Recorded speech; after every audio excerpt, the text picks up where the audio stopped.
we have to just start the second chapter, equilibrium.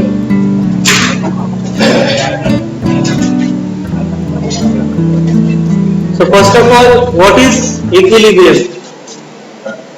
So see, if the resultant of number of forces acting on a stationary rigid body is zero, the body will be in equilibrium. Such a set of forces whose resultant is zero are known as the equilibrium forces. We have to define the equilibrium in other words. So see, a body is said to be in equilibrium if its state of rest or uniform motion in a straight line is not altered. एक body एक ही जगह पे है या uniform motion में है, uniform motion में, तो उसको क्या कहेंगे हम? इक्विलिब्रियम में, जब तक उसको हम कोई एक्सटर्नल फोर्स नहीं लगाते। बराबर है। अभी एक स्टेट ऑफ रेस्ट में बॉडी है, अगर उसको फोर्स ही नहीं लगाया, let suppose this is pen, यहां पे स्टेट ऑफ रेस्ट पोजीशन में है, इसको अगर मैंने फोर्स ही नहीं लगाया तो ये डिस्प्लेस हो जाएगा क्या या मूव हो जाएगा क्या? नहीं होगा।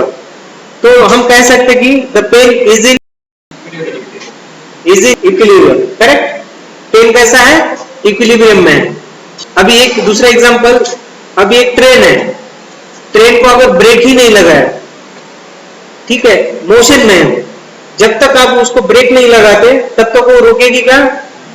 नहीं रुकेगी। तो हम कह सकते क्यों? इक्विलिब्रियम कंडीशन में। न्यूटन का फर्स्ट लॉ क्या कहता है? It state that every body continue in its state of rest और of uniform motion in a straight line unless it is acted upon by an external force. That is the first Newton's law. तो वही है equilibrium.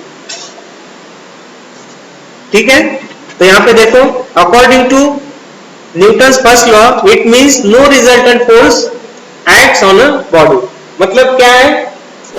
उस body पे resultant जो force है नहीं act हो रहा है, रिजल्टेंट फोर्स एक्ट नहीं हो रहा, उसकी वजह से वो एक तो स्टेट ऑफ रेस्ट कंडीशन में है या तो यूनिफॉर्म मोशन में, तो उसको हम कहेंगे equilibrium condition.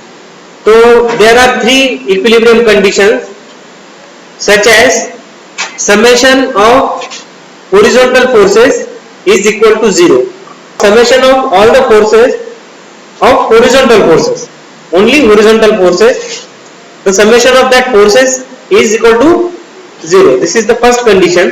Second one, all the vertical forces, the summation of vertical forces is equal to 0.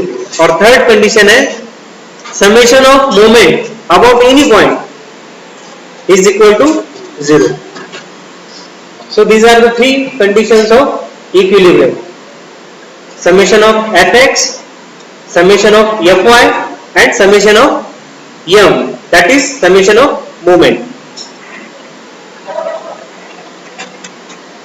After that, types of equilibrium. So there are three types of equilibrium.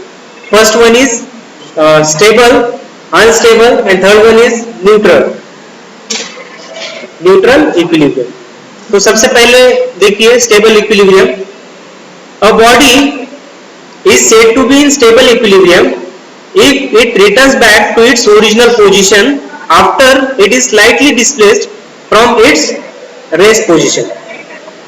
इसका क्या मीनिंग है? Stable equilibrium कैसे define करना है? एक body को आपने slightly displace किया, वो बॉडी क्या करेगी? अपने ओरिजिनल पोजीशन पे आएगी, तो उसको हम कहेंगे स्टेबल इक्विलिब्रियम। एक एग्जांपल मैं आपको समझाता हूं यहां पे। तो एक एग्जांपल देखिए इसका। स्टेबल इक्विलिब्रियम मतलब क्या है? मैंने एक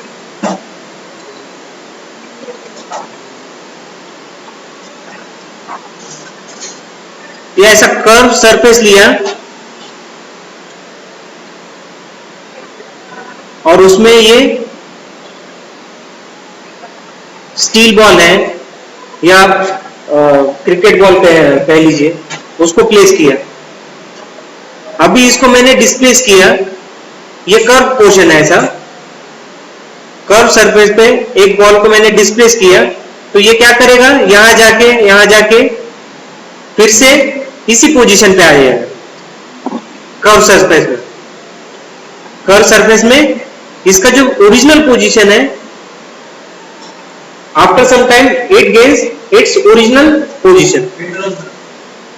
तो इसको क्या कहेंगे हम, stable equilibrium. A body is said to be in stable equilibrium if it returns back to its original position after it is slightly displaced from its rest position. पहले रेस्ट पोजीशन में था, रेस्ट पोजीशन में जब था तो उसको खाली simple slightly displace किया, तो क्या हो गया, डिस्प्लेस होके after some time it's gain its original position. तो उस पोजीशन को हम कहेंगे स्टेबल इक्विलिब्रियम, उसको हम कहेंगे स्टेबल इक्विलिब्रियम। उसके बाद सेकंड है unstable equilibrium. So unstable equilibrium is nothing but a body is said to be in unstable equilibrium if it does not return back to its original position. अभी unstable equilibrium में क्या है, जो body है जो उसकी original position है original position में नहीं आएगी, तो उसको हम कहेंगे unstable equilibrium. To its original position and heels further away after slightly displaced from its rest position. तो इसका एग्जांपल देखिए,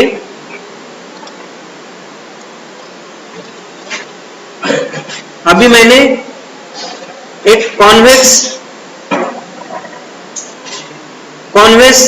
सरफेस ले लिया। कॉन्वेक्स मतलब क्या, ऐसा, कॉन्केव मतलब ये जो सरफेस था फर्स्ट वाला, this is the concave surface, this is the convex surface. अभी देखिए यहां पे ये स्टील बॉडी या क्रिकेट बॉल हमने रखा, इसको स्लाइटली डिस्प्लेस किया, तो ये ओरिजिनल पोजीशन में आएगा क्या, नहीं आएगा। तो इस पोजीशन को हम क्या कहेंगे फिर, अनस्टेबल इक्विलिब्रियम। और ये पोजीशन आपकी थी, यहाँ पे जो स्टील बॉल है या क्रिकेट बॉल है वो आपका ओरिजिनल पोजीशन में आ जाता है after placing this cricket ball और स्टील बॉल। तो इस कंडीशन को हम कहते हैं stable equilibrium.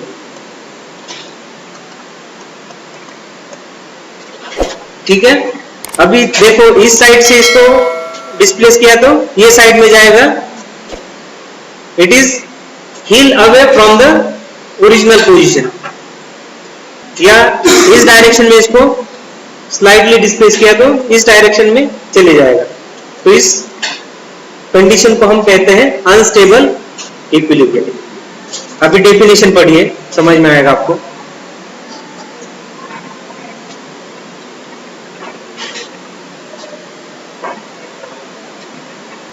So see, third types of equilibrium is neutral equilibrium. In that, a body is said to be in a neutral equilibrium if it occupies a new position and remains at a rest in this position after slightly displaced from its rest position. तो यहाँ पे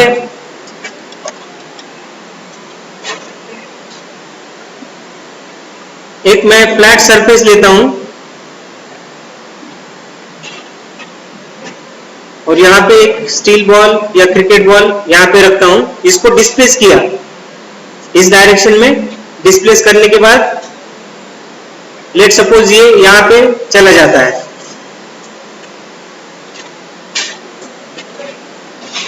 ठीक है। तो इस condition को हम कहते हैं न्यूट्रल इक्विलिब्रियम।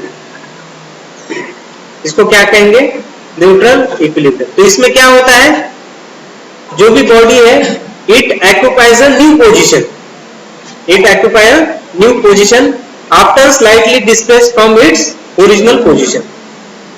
तो इस कंडीशन को हम कहेंगे न्यूट्रल इक्विलिब्रियम, ठीक है।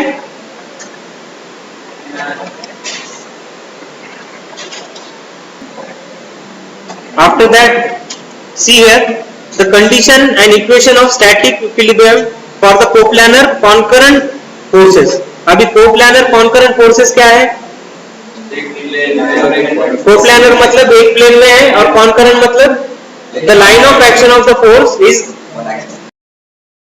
same point or common point, that is called as the concurrent forces. Coplanar भी है और concurrent भी है, तो उसके लिए क्या conditions है equilibrium के? See, if the number of coplanar concurrent forces act on a body, the body is said to be at rest or in equilibrium if the resultant of all the forces acting on a body is zero. मतलब जो भी summation है vertical forces का वो आपका zero रहेगा, या summation of forces it is equal to zero.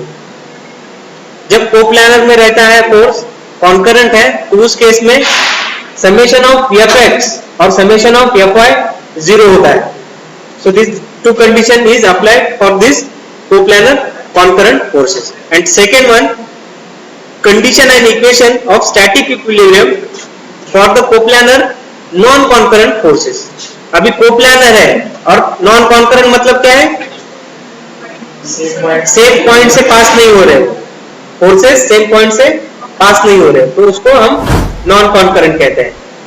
एक ही प्लेन में है बट नॉन कॉन्करेंट. जैसे कि एक सिंपली सपोर्टेड बीम है और उस पर फोर्सेस लगाए, जैसे हमने पैरेलल फोर्स का जो एक्सपेरिमेंट किया था, है ना, वेट लगाया था, एक पॉइंट से उसका लाइन ऑफ एक्शन जा रहा था क्या?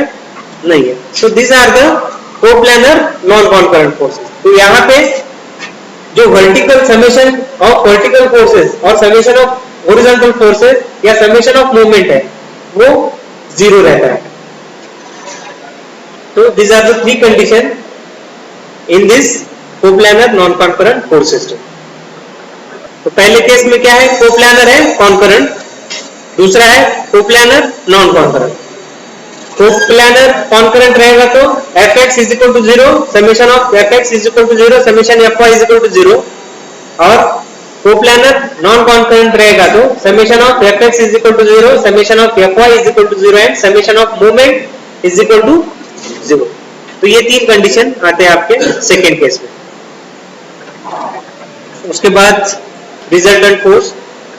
तो रिजल्टेंट फोर्स क्या है देखिए, when a body is acted upon by number of forces, then a single force which will produce the same effect as produced by all the given forces is known as the resultant force. तो resultant force हम किसको कहते हैं? Number of forces का जो भी effect है वो सिंगल फोर्स में रिप्रेजेंट करते हैं, तो उसे हम कहते हैं रिजल्टेंट फोर्स. उसके अपोजिट है आपका इक्विलिब्रेंट. इक्विलिब्रेंट, तो इक्विलिब्रेंट क्या है देखिए, the equilibrant force is equal to the resultant force in magnitude but opposite in direction. Opposite in direction मतलब रिजल्टेंट आपका लेट सपोज फर्स्ट क्वाड्रेंट में है, रिजल्टेंट आपका फर्स्ट क्वाड्रेंट में है, तो इक्विलिब्रेंट फोर्स कहां पे आएगा? थर्ड क्वाड्रेंट में. और उसका डायरेक्शन कैसे रहेगा? अपोजिट रहेगा. मैग्नीट्यूड सेम रहेगा लेकिन अपोजिट इन डायरेक्शन, तो उसको हम कहते हैं इक्विलिब्रेंट force.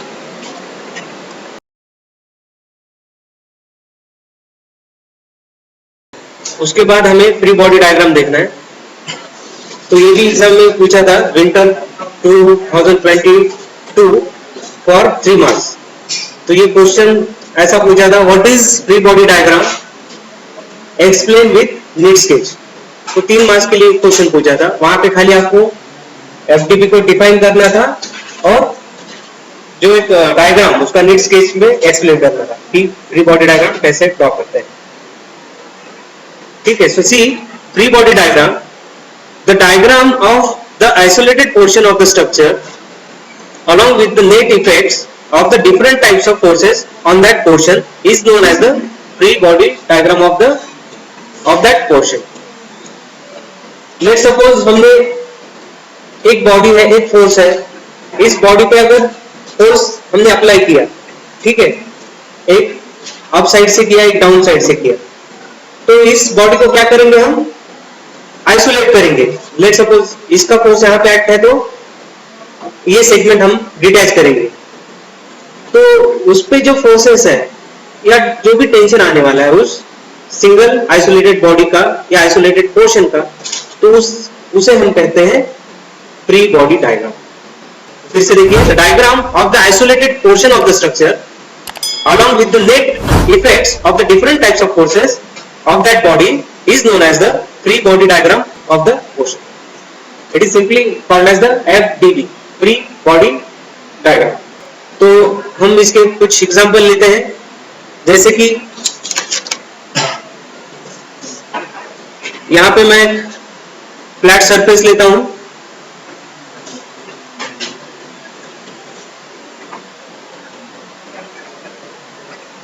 and let's suppose this is the circle or a ball, steel ball having weight W. So this is the flat surface, or you can say rigid surface. Rigid surface, rigid क्यों? जैसे कि दो type के surface रहते हैं, rigid surface रहता है और दूसरा फ्लेक्सिबल सरफेस। तो रिजिड पे क्यों? फ्लेक्सिबल पे अगर स्टील बॉल मैंने प्लेस किया तो क्या हो जाएगा? वो डिफ्लेक्ट हो जाएगा वो सरफेस।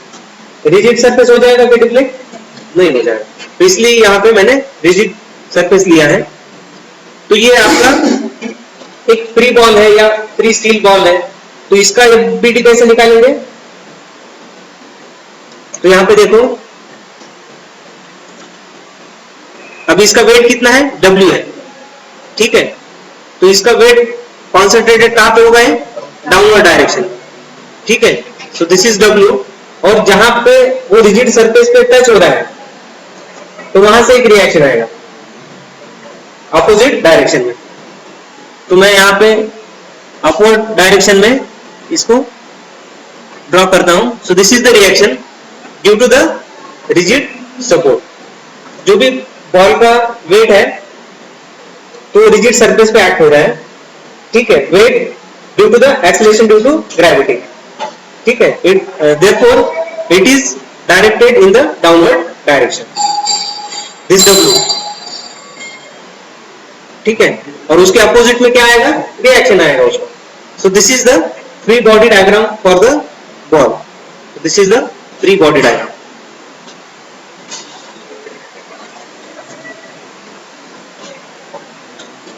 और ये आपका है फ्री बॉल, कह लीजिए इसको।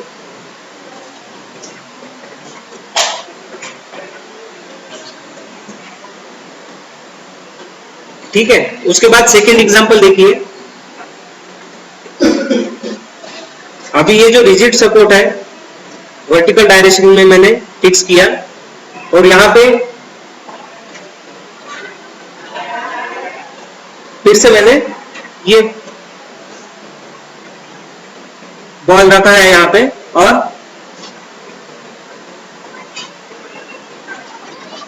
उस बॉल को मैंने एक थ्रेड से टाई किया है, जो आपका वर्टिकल रिजिड सपोर्ट है, वर्टिकल रिजिड सपोर्ट है। अब इसका फ्री बॉडी डायग्राम कैसे निकालेंगे? देखो, इसका वेट कहां पे जाएगा? Vertically downward direction, vertically downward direction. उसके बाद इस रिजिड सरफेस पे यहां पे कांटेक्ट हो रहा है, तो रिएक्शन कहां से होगा? हॉरिजॉन्टल, उस बॉल पे हॉरिजॉन्टल एक्ट होगा। और तीसरा जो है, जो थ्रेड से उसको टाई किया है मैंने, उसमें टेंशन आ जाएगा, ठीक है। तो इसका फ्री बॉडी डायग्राम कैसे ड्रॉ करेंगे हम? सी, so this is the weight of ball W. After that, this is the horizontal reaction R, and जो ये थ्रेड मैंने यहां पे टाई किया है, so it indicate the tension. So this is the free body diagram for this ball.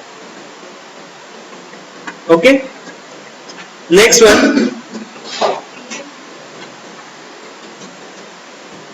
after that, see, अभी एक ladder लेता हूं,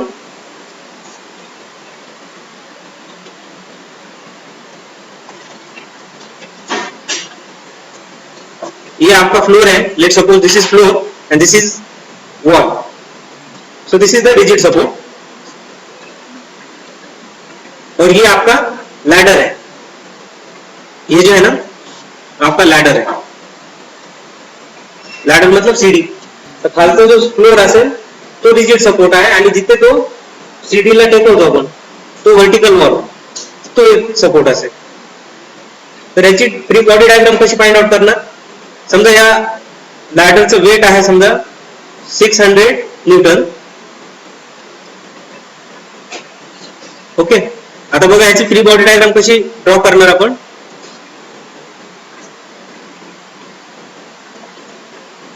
जो भी एंगल है उसका like that we have to draw the ladder. So in that at this point यहाँ पे अभी दो फोर्स एक्ट होंगे, एक तो वर्टिकल और दूसरा हॉरिजॉन्टल, बराबर है. तो यहाँ पे मैं लिखता हूँ this is the vertical and again this is horizontal force. So vertical force I will call R1 and this is force P. Okay, similarly यहां पे जो सपोर्ट है वर्टिकल वॉल का, तो वहां एक रिएक्शन आएगा. So I will called as R2. Okay, अभी इसका जो वेट है, वेट 600 न्यूटन है, तो वो वेट भी एक्ट करेगा यहाँ पे, सेल्फ वेट. ठीक है, तो वो आएगा उसके CG पे. ठीक है, अगर एंगल 45 डिग्री है तो उसके सेंटर में CG में आ जाएगा 600 Newton. Yes, after that fourth one, अभी एक ब्लॉक लेता हूं. फॉर ब्लॉक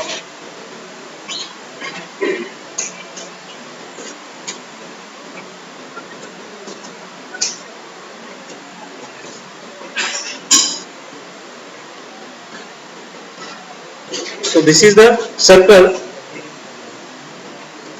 और यहां पे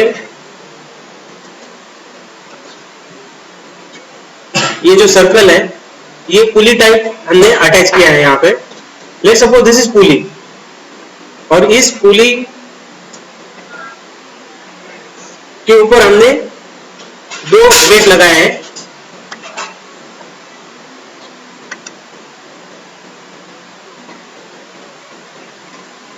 तो ये जो वेट है आपका 400 न्यूटन है.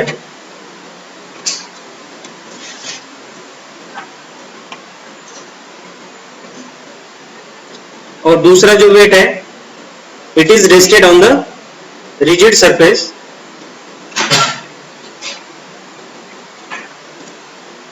विच इज इक्वल टू 600 न्यूटन. तो इसका फ्री बॉडी डायग्राम कैसे फाइंड आउट करेंगे? यहाँ पे अभी दो ब्लॉक है. ठीक है, one is resting on the rigid surface and one is suspended in the air, बराबर है. तो अभी यहाँ पे देखो ये जो रेस्टेड ऑन रिजिड सपोर्ट है तो उसका फ्री बॉडी डायग्राम देखिए. उस पे कौन कौन से फोर्स एक्ट होंगे? एक तो उसका सेल्फ वेट है वर्टिकली डाउनवर्ड. तो मैं यहाँ पे इसके सेंटर में 600 न्यूटन सेल्फ वेट होगा. रिजिड सपोर्ट से रिएक्शन आएगा,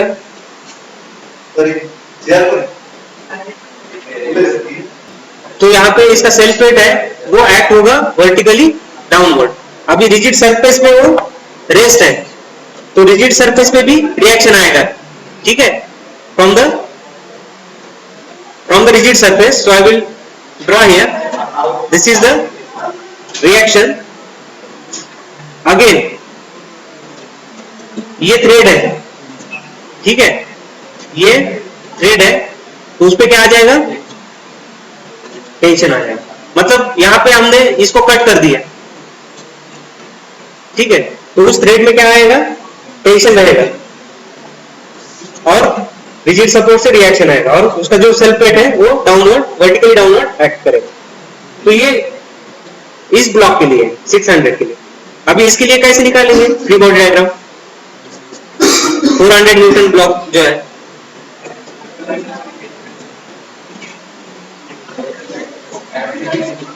कैसे निकालेंगे? एक तो उसका सेल्फ वेट है, डाउनवर्ड जाएगा, ठीक है, और नीचे कोई सपोर्ट है क्या उसको? तो रिएक्शन आने की चांसेस है वहां पे नहीं है, खाली वहां पे डाउनवर्ड डायरेक्शन में उसका जो भी वेट है वो एक्ट करेगा। और दूसरा है जो स्टिंग है, जो स्टिंग है उसमें भी क्या आ जाएगा आपका? Tension. What is Lamb's theorem? It states that if a body is in equilibrium under the action of only three forces, यहाँ पे कितने फोर्स एक्ट करना है? Three forces. एक बॉडी पे अगर थ्री फोर्सेस एक्ट होते हैं, then each force is directly proportional to the sine of angle between the other two forces. मतलब हर एक फोर्स जो रिप्रेजेंट करता है वो क्या करेगा? It is directly proportional to the sine of angle between the other two forces. अगर three forces एक बॉडी पे एक्ट हो रहे हैं तो उसको हम डिराइव करते हैं। तो उसके लिए मैं सबसे पहले यहां पे एक डायग्राम ड्रॉ करता हूं।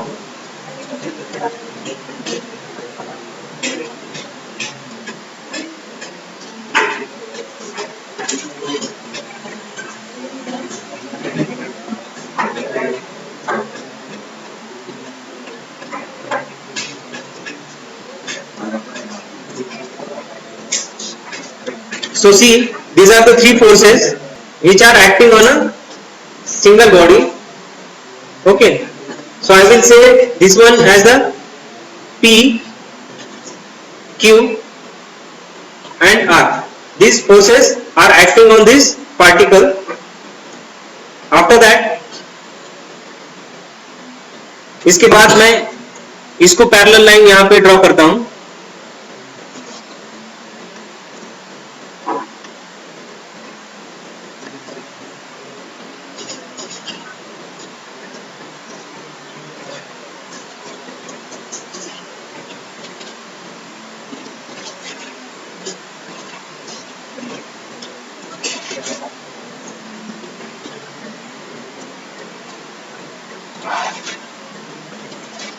और इस फोर्स को पैरेलल यहां पे ड्रॉ करता हूं।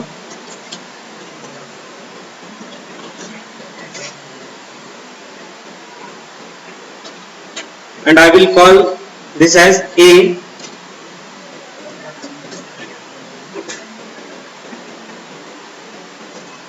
B and this one C. This is the origin point O.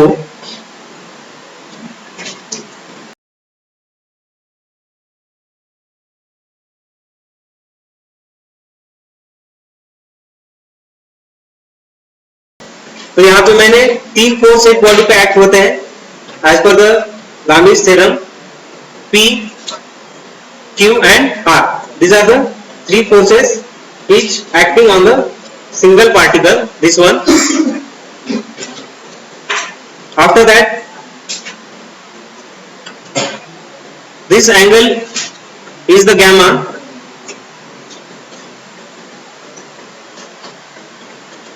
This is alpha. This will be the beta.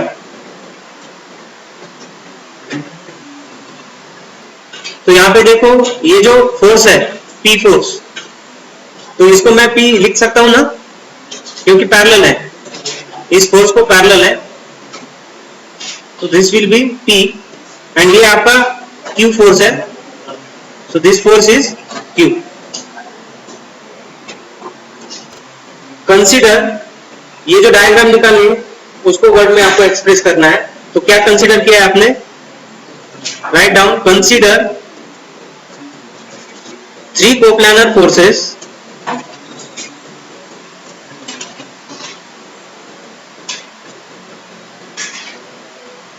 P, Q and R acting at a point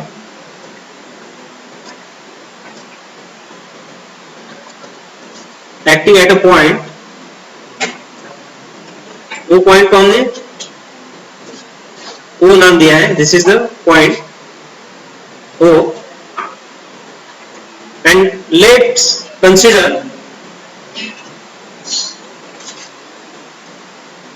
let the opposite angles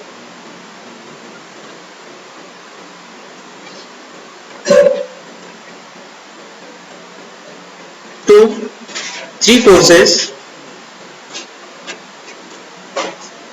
be alpha, beta and gamma. तो क्या consider किया है? These are the three coplanar forces which is active on a single point, that is O.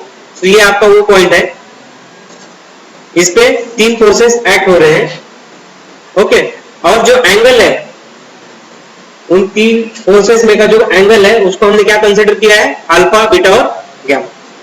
तो हम ऐसा कह सकते हैं कि अभी फ्रॉम द ज्योमेट्री ऑफ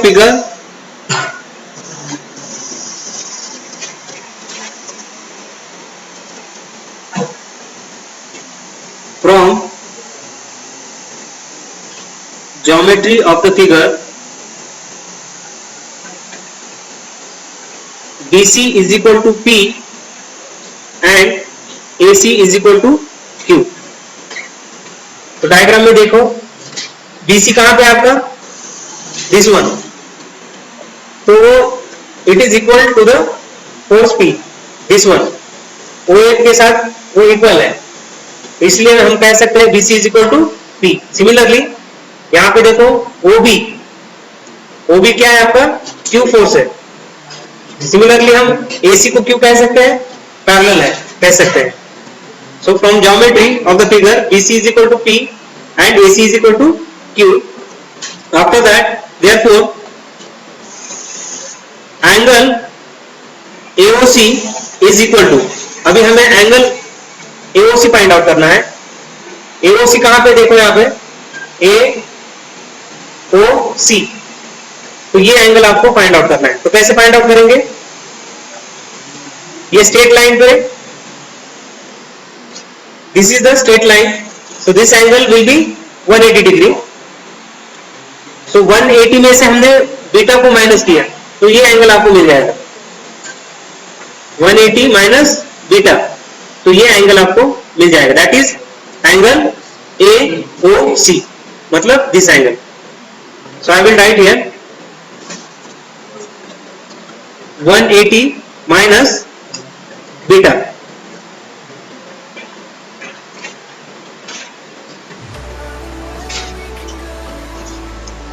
उसके बाद देखो डायग्राम में, therefore angle ACO which is equal to angle BOC. अभी एंगल आपका ACO BOC, ACO और BOC, मतलब this angle and this angle. अभी यहाँ पे Z फॉर्म हो रहा है. युगक्रम कोण म्हणतो ना आपण, युगक्रम कोण. Z जेव्हा फॉर्म होत असेल पॅरलल लाईन मध्ये, तर त्यावेळेस हा एंगल आणि हा एंगल कसा असतो? सारखा असतो. तर त्यामुळेच मी म्हटलेलं आहे angle ACO which is equal to angle BOC, मतलब this angle and this angle which is equal. तो इसको हम कैसे फाइंड आउट कर सकते हैं? 180 minus alpha, 180 minus alpha. So I will write here 180 minus alpha. After that, angle CAO.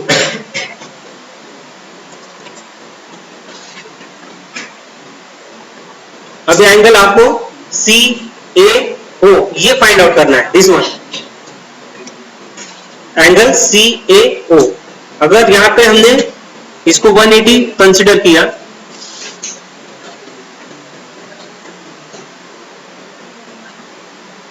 So we are interested to find out this angle CAO. तो इसको क्या करना पड़ेगा? यहां पे देखो ये एंगल है, ये पूरा एंगल कितना हो जाएगा? 180 हो जाएगा. हमें ये पार्ट फाइंड आउट करना है, तो उसके लिए ये एंगल और ये एंगल माइनस करना पड़ेगा. ठीक है, ये एंगल और ये एंगल माइनस करना पड़ेगा 180 में से, तो ये एंगल कितना रहेगा, यहाँ पे देखो अभी Z फॉर्म हो रहा है, तो ये एंगल और ये एंगल क्या है, सेम है, और इस डायरेक्शन में देखो ये एंगल और ये एंगल, तर आपल्याला कोणता एंगल मायनस करावा लागतील मग 180 मधनं, एंगल ACO म्हणजे हा एंगल आणि angle AOC. So I will write here 180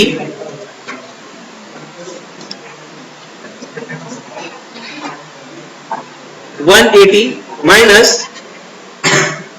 angle AOC plus angle ACO. समझलं का, क्या 180 मधनं, ठीक है, स्ट्रेट लाइन है, तो ये एंगल आपको 180 है, but we are interested to find out this angle, so we have to deduct this one and this one, ठीक है, तो इसलिए एंगल ACO और एंगल AOC डिडक्ट किया 180 में से. After that just put the values of these angles, so 180 minus, अभी angle AOC कितना है, 180 minus 180 minus beta plus ACO, angle ACO 180 minus alpha,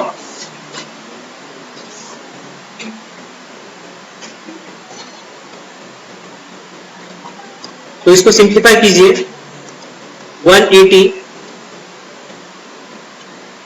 minus 180, this minus get plus, so plus beta,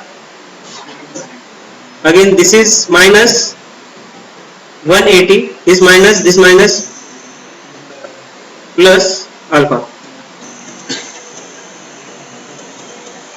So I will write here alpha plus beta minus 180, so this is angle U.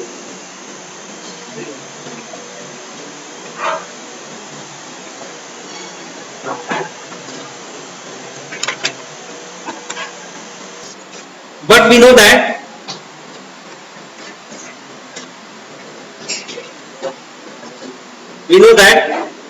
alpha plus beta plus gamma is equal to 360 degree. अभी ये जो तीन angle है alpha beta और gamma, alpha beta और gamma कितना है, ये 360 degree. So I will write here alpha plus beta plus gamma is equal to 360 degree. So for calculation subtracting 180 from both side, अभी इस इक्वेशन में से हमें 180 डिडक्ट करना है दोनों तरफ से. So I will write here alpha plus beta minus 180 plus alpha which is equal to 360 minus 180. तो यहाँ पे मैंने दोनों साइड में 180 माइनस किया है, बोथ साइड में.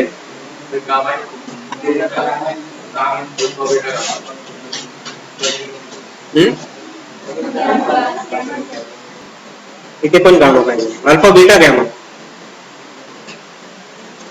तो दोनों साइड में से मैंने 180 को सब्सट्रैक्ट किया हूं, तो उसके बाद हमें क्या मिल जाएगा, अभी देखो यहाँ पे अल्फा प्लस बीटा माइनस 180 क्या है आपका, एंगल CO. तो इस जगह पे हम एंगल CO लिख सकते हैं, angle CAO which is equal to 360 minus 180 minus R 360 180 इकडचा गॅमा जो आहे इकडे जाऊन मायनस झाला, 180 minus gamma.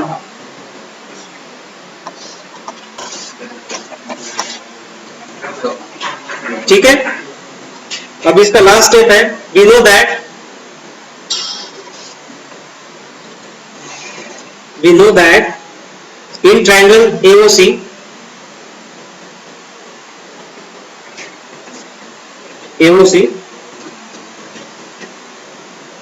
OA divided by sin 180 minus alpha, which is equal to AC divided by sin 180 minus beta, and last one OC divided by sin 180 minus gamma. तो ये जो आपका ट्रायंगल है AOC, दिस वन AOC, तो उसमें हमने क्या किया, एक एंगल को स्पेसिफिक लिया इस ट्रायंगल में, साइन थीटा लिया तो अपोजिट साइड अपॉन, तो उसका सिंप्लीफिकेशन हमने इसमें किया, OA divide by sine 180 minus alpha. Similarly दूसरा एंगल लेना, let's suppose this one, opposite side upon adjacent side, तो ये आ जाता है, तो आपको अल्टीमेटली ये इक्वेशन मिल जाता है. और तीसरा जो एंगल है आपका this one, opposite side upon adjacent side, तो उसके लिए ये इक्वेशन मिल जाता है. उसके बाद आपको पता है सी साइन 180 माइनस अल्फा, या you can say simple theta कीजिए, क्योंकि फॉर्मूला आपका थीटा में है. 180 minus theta which is equal to sine theta, sine of 180 minus theta, इसको हम साइन थीटा लिख सकते हैं. तो ये theta is nothing but alpha हो सकता है, बीटा हो सकता है, या गैमा हो सकता है. So I will directly put here. अभी OA क्या है, OA P है, ठीक है, OA P है, OB क्या है, Q, और तीसरा जो है आपका वो R फोर्स है, ठीक है. यहां पे हम ऐसा लिख सकते हैं, यहां पे OC दिया है, OC मतलब क्या रहेगा आपका दिस वन, ठीक है, ये ऐसा फोर्स है, या यहां से पास हो रहा है, लाइन ऑफ एक्शन इसका ऐसा है, तो OC मतलब क्या है आपका R है, ठीक है ना, OC मतलब R है, क्योंकि लाइन ऑफ एक्शन इसका यहां से आ रहा है, OC इज R. So I will write here OA मतलब क्या है आपका P है, P divide by sine 180 minus alpha मतलब कितना है, साइन थीटा, थीटा मतलब अल्फा है, एंगल क्या है अल्फा है, तो sine alpha, which is equal to AC क्या है आपका Q है, Q divide by sine 180 minus beta मतलब साइन बीटा, साइन बीटा, और लास्ट का फोर्स है आपका R, sine 180 minus gamma means sine gamma. So this is the final equation of Lami's theorem.